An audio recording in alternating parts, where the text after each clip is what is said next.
ശബരിമല സ്വർണ്ണക്കൊള്ളക്കേസിൽ തന്ത്രി കണ്ഠര രാജീവരെ ഇഡി ചോദ്യം ചെയ്യുന്നു. കൊച്ചിയിലെ ഇഡി ഓഫീസിലാണ് ചോദ്യം ചെയ്യൽ. നിതിൻ സേവ്യർ വിവരങ്ങൾ നൽകും. നിതിൻ, ഓരോ പ്രതികളെയായി ഇഡി ചോദ്യം ചെയ്തു വരുന്നുണ്ട്. അതിന്റെ ഭാഗമായാണ് തന്ത്രിയെയും ചോദ്യം ചെയ്യുന്നത്. ആ ചോദ്യം ചെയ്യൽ എത്ര മണിക്കൂറായി?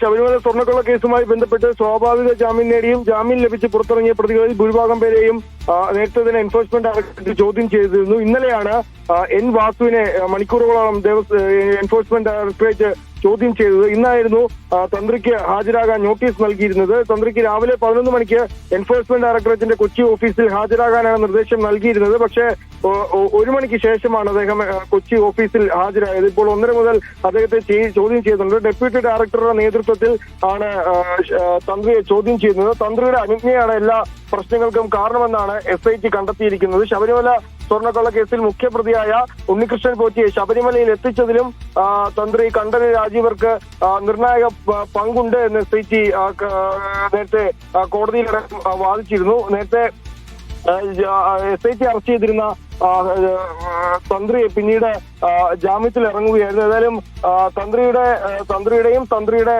കുടുംബാംഗങ്ങളുടെയും പേരിലുള്ള സ്വത്തിന്റെ കണക്കുകളടക്കം എൻഫോഴ്സ്മെന്റ് ഡയറക്ടറേറ്റ് ശേഖരിക്കുന്നുണ്ട്. തന്ത്രിയുടെ അക്കൗണ്ടിലേക്ക് വന്ന 2.5 കോടിയുമായി ബന്ധപ്പെട്ട് എൻഫോഴ്സ്മെന്റ് ഡയറക്ടറേറ്റ് അന്വേഷണം നടത്തുന്നുണ്ട്. കള്ളപ്പണ ഇടപാടുകൾ അല്ലെങ്കിൽ ഏതെങ്കിലും തരത്തിൽ ഈ സ്വർണ്ണക്കൊള്ള കേസുമായി ബന്ധപ്പെട്ട് സാമ്പത്തിക നേട്ടങ്ങൾ ഉണ്ടായിട്ടുള്ളോ തുടങ്ങിയ കാര്യങ്ങളാണ് എൻഫോഴ്സ്മെന്റ് ഡയറക്ടറേറ്റ് പരിശോധിക്കുന്നത്. നേരത്തെ എൻഫോഴ്സ്മെന്റ് ഡയറക്ടറേറ്റ് ഈ കേസുമായി ബന്ധപ്പെട്ട് 21 സ്ഥലങ്ങളിൽ റെയ്ഡ് നടത്തിയിരുന്നു. പക്ഷേ അന്ന് ഈ പ്രതിപട്ടികയിലുള്ളവരിൽ തന്ത്രിയെ മാത്രമായിരുന്നു എൻഫോഴ്സ്മെന്റ് ഡയറക്ടറേറ്റ് ഒഴിവാക്കിയത്. തന്ത്രിയുടെ വീട്ടിൽ റെയ്ഡ് നടത്തിയിരുന്നില്ല. പക്ഷേ തന്ത്രി ഇപ്പോൾ നോട്ടീസ് നൽകി വിളിച്ചു വരുത്തി ചോദ്യം ചെയ്തുകൊണ്ടിരിക്കുകയാണ്.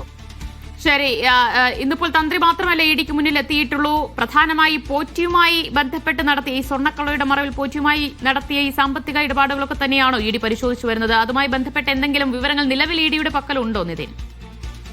ഈ കേസുമായി ബന്ധപ്പെട്ട് നിലവിൽ ഈ സാമ്പത്തിക കുറ്റകൃത്യങ്ങൾ PMLA വകുപ്പിന് കീഴിൽ വരുന്ന കേസുകളാണ് എൻഫോഴ്സ്മെന്റ് ഡയറക്ടറേറ്റ് അന്വേഷിക്കുന്നത്. സാമ്പത്തിക നേട്ടങ്ങൾ ഉണ്ടായിട്ടുണ്ടോ, കള്ളപ്പണ ഇടപാടുകൾ ഉണ്ടായിട്ടുണ്ടോ തുടങ്ങിയ കാര്യങ്ങൾ, അനധികൃത സ്വത്ത് സമ്പാദനം നടത്തിയിട്ടുണ്ടോ തുടങ്ങിയ കാര്യങ്ങളാണ് എൻഫോഴ്സ്മെന്റ് ഡയറക്ടറേറ്റ് പ്രധാനമായും അന്വേഷിക്കുന്നത്. ഇതിൽ തന്ത്രിയുടെ അക്കൗണ്ടിലേക്ക് വന്ന പണത്തിന്റെ സ്രോതസ്സുകളടക്കം ഏതെല്ലാം തരത്തിലാണ് പണം വന്നത്, നേരത്തെ ഈ 2.5 കോടി രൂപ വന്നതുമായി ബന്ധപ്പെട്ടൊക്കെ വലിയ ആരോപണങ്ങൾ ഉയർന്നിരുന്നു. അപ്പോൾ ഈ ആരോപണങ്ങൾ അല്ലെങ്കിൽ ഇതുമായി ബന്ധപ്പെട്ട എല്ലാ ബാങ്ക് അക്കൗണ്ടുമായി ബന്ധപ്പെട്ട എല്ലാ വിവരങ്ങളും എൻഫോഴ്സ്മെന്റ് ഡയറക്ടറേറ്റ് അന്വേഷിക്കുന്നുണ്ട്. നിലവിൽ ഇന്ന് ഈ തന്ത്രി കണ്ഠര രാജീവരെ മാത്രമാണ് എൻഫോഴ്സ്മെന്റ് ഡയറക്ടറേറ്റ് ചോദ്യം ചെയ്യുന്നത്. നേരത്തെ ഇന്നലെയാണ് എൻ വാസുവിനെ ചോദ്യം ചെയ്തത്. ഈ കേസിൽ ഇതുമായി ബന്ധപ്പെട്ട് ഈ ഉണ്ണികൃഷ്ണൻ പോറ്റി ഒഴികെ ജയിലിൽ നിന്നും പുറത്തിറങ്ങിയ എല്ലാ ആളുകളെയും തന്നെ എൻഫോഴ്സ്മെന്റ് ഡയറക്ടറേറ്റ് ചോദ്യം ചെയ്തിട്ടുണ്ട്. ഉണ്ണികൃഷ്ണൻ പോറ്റിയെ ഏറ്റവും ഒടുവിൽ ചോദ്യം ചെയ്താൽ മതി എന്നൊരു നിലപാടിലേക്കാണ് എൻഫോഴ്സ്മെന്റ് ഡയറക്ടറേറ്റ് എത്തിയിരിക്കുന്നത്. അപ്പോൾ ഇന്ന് തന്ത്രി എൻഫോഴ്സ്മെന്റ് ഡയറക്ടറേറ്റ് മുന്നിൽ ഹാജരായിട്ടുണ്ട്. ഈ കേസുമായി ബന്ധപ്പെട്ട്